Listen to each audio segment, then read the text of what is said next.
Messieurs, dames, bonjour, bonsoir, j'espère que vous allez tous et tous bien, ici Soray-san, et aujourd'hui je vous retrouve pour une petite vidéo afin de vous présenter deux petits produits Demon Slayer qui viennent tout juste de sortir du Japon et qui viennent de nous arriver dans nos contrées françaises. Ces produits sont obtenables sur certains forums, enfin sur certains sites français d'ailleurs qui le vendent, notamment un certain JD, hein, bien sûr, un JD World. Je suis pas sponsor par JD, mais comme tout le monde connaît JD, en tout cas de près ou de loin, bah, il vend ses produits. Et donc je lui fais une petite promo gratuite, parce qu'il vend ses produits-là. Donc ce sont des produits qui ont été vendus en premier lieu sur le Ufotable Store, donc le site officiel du studio Ufotable, parce que Demon Slayer, on parle de l'animé bien sûr, on parle pas du manga. Hein. Donc il s'agit d'artbook K-Animation de la saison 1 de Demon Slayer. Donc en gros ces produits, comme vous en avez déjà eu l'habitude avec Jujutsu Kaisen, il s'agit de K-Animation, ça pèse extrêmement lourd. Ça, avec le colis pesait presque 1,5 kg. C'est énorme. Ces produits, ça se décortique un peu comme ça. Donc c'est deux artbooks, donc voici le premier. Il ressemble à ça, le premier artbook. Il pèse lourd sa mère. Il est vraiment très très lourd. Et c'est vraiment estampillé Ufotable derrière, hein, je vous le montre. Hein. Voilà, c'est estampillé Ufotable, je vous mens pas. Hein. Voilà, vous pouvez voir le logo du Ufotable juste ici. Le logo de Demon Slayer, pardon.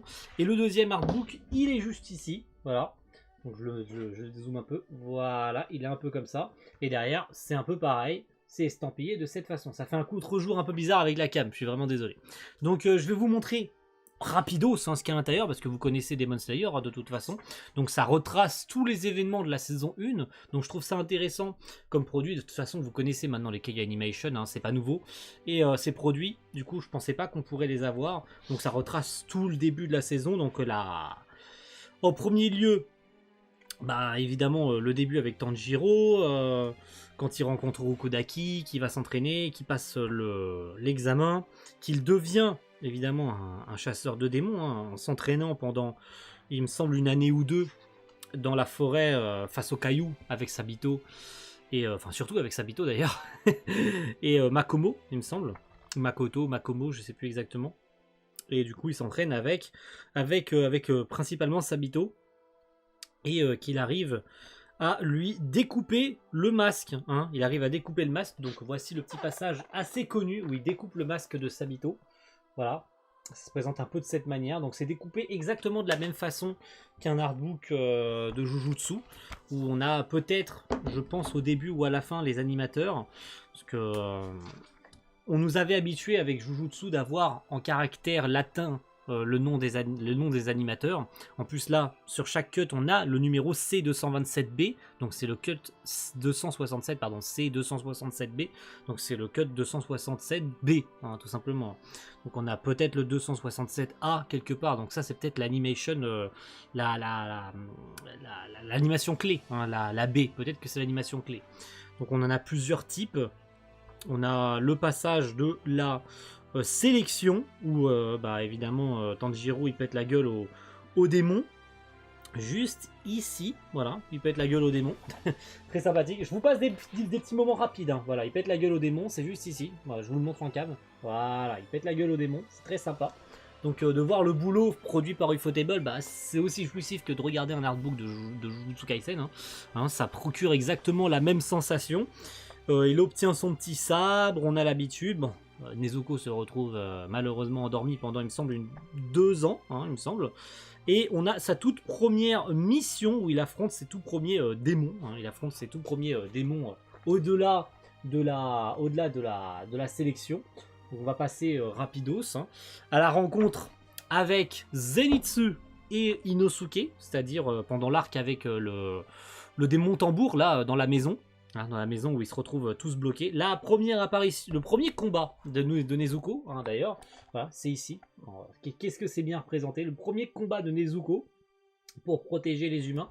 On la voit sortir de la boîte pour la toute première fois et c'est représenté sur une page complète, hein, une page en verticale. C'est le cut C260, très sympathique.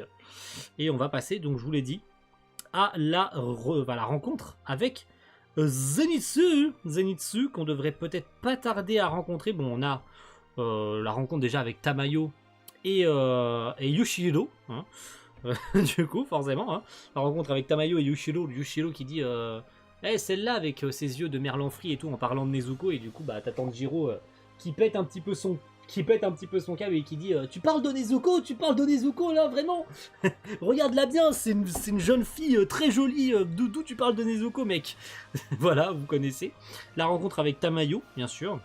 Le combat face aux deux démons. C'est même pas des lunes démoniaques, mais le démon, la démone ballon et le mec qui lui jette des flèches. Donc je vous passe outre hein, cet arc-là, parce que bah, il pue un peu la merde, hein, c'est le début de Demon Slayer.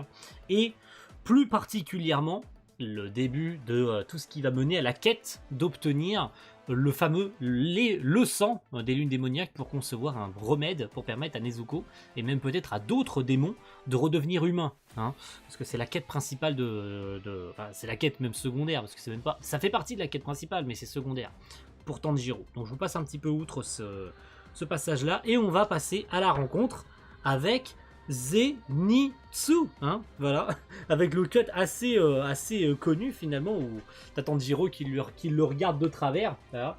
T'as Tanjiro qui le regarde de travers, ouais, mais pourquoi tu t'occupes pas de tes affaires, et du coup t'as Tanjiro qui le regarde en mode t'es sérieux, mec? Et du coup, bah, on a évidemment Est-ce qu'on a le deuxième cut? Non, on l'a pas. Ah, c'est dommage. J'aurais bien aimé avoir le cut où il fait vraiment une sale gueule. Hein, il est assez connu, ce cut-là. Je le mettrai peut-être au montage, parce qu'il est assez connu, ce cut-là. Donc, ils rentrent tous les deux dans la maison, où ils rencontrent... alors, je sais plus, c'est... bah, le petit garçon et la petite fille, hein, du coup, qui sont à l'extérieur de la maison, où il y a leur grand frère à l'intérieur. Elle qui s'appelle Teruko et lui qui s'appelle... je sais plus comment il s'appelle. Donc voilà, il pète un petit peu son câble. On a la première scène avec, avec Inosuke. Donc je la montrerai pas parce que c'est pas intéressant. Parce qu'il nous intéresse, c'est le cut d'Abe. C'est le cut d'Abe. Il est là, le cut d'Abe. Hein, la toute première fois, on voit Zenitsu péter la gueule à un démon. Voilà. L'un des cuts les plus impressionnants d'Abe, hein, dans Demon Slayer. Il est là. Bon, même si Abe fera d'autres dingueries par la suite, c'est le tout premier cut d'Abe sur Demon Slayer. Et ça a fait son effet, hein, ça a évidemment fait son effet. Tanjiro qui pète la gueule à la lune démoniaque, enfin l'ancienne lune hein, plutôt, parce que c'était plus une lune malheureusement. Et du coup tu as Zenitsu qui protège la boîte de Tanjiro en attendant que ce dernier sorte. Et du coup il tamponne, il tamponne Inosuke, hein, il lui met un gros coup de boule. Et c'est là que se finit ce premier artbook. Pour passer rapidement au second, hein, pour pas trop traîner. Il s'agit du tout début. On va pouvoir voir potentiellement la tête d'Inosuke, à quoi il ressemble. Parce que mine de rien, c'est bien d'avoir ce à quoi ressemble Inosuke. Et il est là, Inosuke, il est là, il est tout en beauté. Parce que il est quand même, c'est quand même un bel homme, hein, Inosuke. Hein, regardez, n'est-il pas beau, Inosuke, hein? Je le préfère clairement sans masque. Avec le masque, ça lui donne du charme, évidemment, mais sans masque, il est beau quand même. Hein. Tellement qu'on peut le prendre pour une fille. Donc, beaucoup le prennent pour une fille, d'ailleurs. Et ça aura son influence dans l'arc du quartier des plaisirs, bien sûr, où il sera pris pour une femme. On va passer tout ça, parce que ça ne nous intéresse pas. Et surtout, le dernier arc de la saison 1, qui est... le monde Natagumo, avec Rui. Et oui, on va passer tout ce qui nous intéresse pas. Bon, voici Rui, hein. Je vais quand même vous montrer Rui, parce qu'il est tout en beauté aussi, Rui. Il est beau, il est classe, il est stylé, il est là, Rui. Hein, voilà, il est tout en beauté, Rui. Bon, je vais essayer de caler. Voilà, Rui, il est là. Hein, je vais enlever ma main. Voilà, vous le voyez normalement en plein écran. Il est là, Rui, il est magnifique. Et on va pouvoir passer à la scène de la saison 1, qui est évidemment... The Scene d'animation, qui est bien sûr la scène du Hinokami Kagura, bien sûr, parce que c'est celle qui nous intéresse le plus, hein, la scène du Hinokami Kagura. On a tout ce qui concerne évidemment Zenitsu, hein, notamment lorsqu'il utilise sa toute première attaque divine, hein, qui est juste ici. Hein. Le cut, également, cut d'Abe, hein, qui est juste ici, où il utilise également ses... Ikireki Sen Rokuden, il me semble, hein, juste ici, pour la toute première fois également dans la série animée. Après, il utilisera dans le quartier des plaisirs la vitesse divine. Je sais pas qu'est-ce que ça a de plus. Après, il a sa technique finale dans l'arc final, ce qui est d'autant plus parlant d'ailleurs. Et puis voilà, on va passer à la fin. Parce qu'on va passer rapidement ce qui nous intéresse pas. Inosuke qui se fait presque tuer, bien sûr, hein, par par le père. Et on a le combat final avec Tanjiro et Rui, hein, du coup. Et on a la scène El Famoso scène. Alors je suis un peu déçu qu'on se concentre pas que sur du Gengar, mais on a plein de mini scènes, enfin plein de mini cuts, du coup, qui sont les animations clés, qui nous montrent comment sont conçues la scène de A à Z. Donc on a le mouvement qui se construit, c'est fait sous plusieurs petits cuts. Voilà, c'est vraiment plein de cuts qui suivent pour concevoir la scène en entier. Voilà, tout simplement. J'aurais bien aimé qu'on fasse ça, qu'il fasse ça sous forme de flipbook, vu le nombre de pages qu'on a dans cet artbook là. J'aurais bien aimé qu'il fasse ça sous forme de flipbook plutôt qu'il mette des mini cases dans lesquelles on se perd un peu. Donc on est censé trouver, parce qu'en plus c'est vraiment fait sur 3 ou 4 pages d'affilée, hein. Je rigole même pas, hein.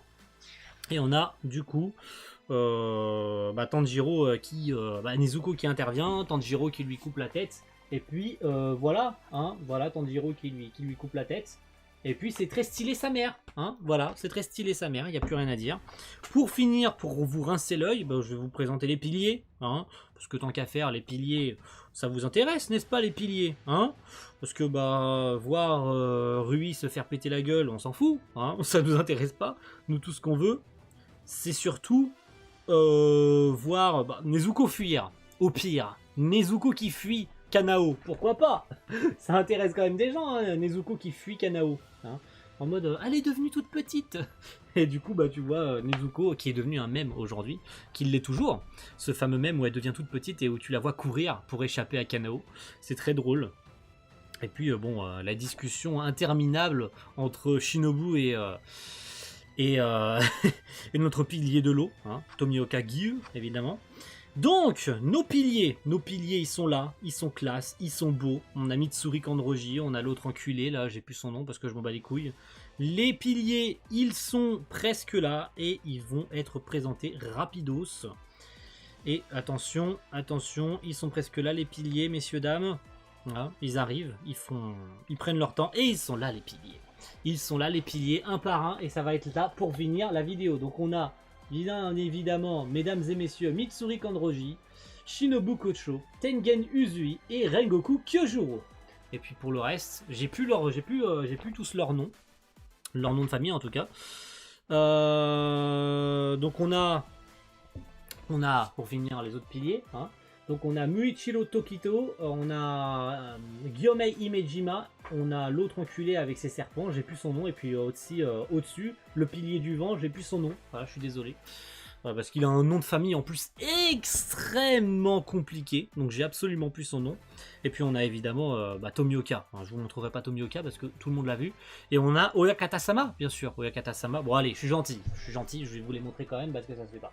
Voilà, Oyakata-sama et Tomioka pour finir cette vidéo. Voilà, je vais pas vous en montrer plus parce que sinon ça vous donnera pas envie d'acheter le produit. Donc le plus important c'est de vous donner quand même envie d'acheter ce genre de produit si vous êtes fan de Demon Slayer.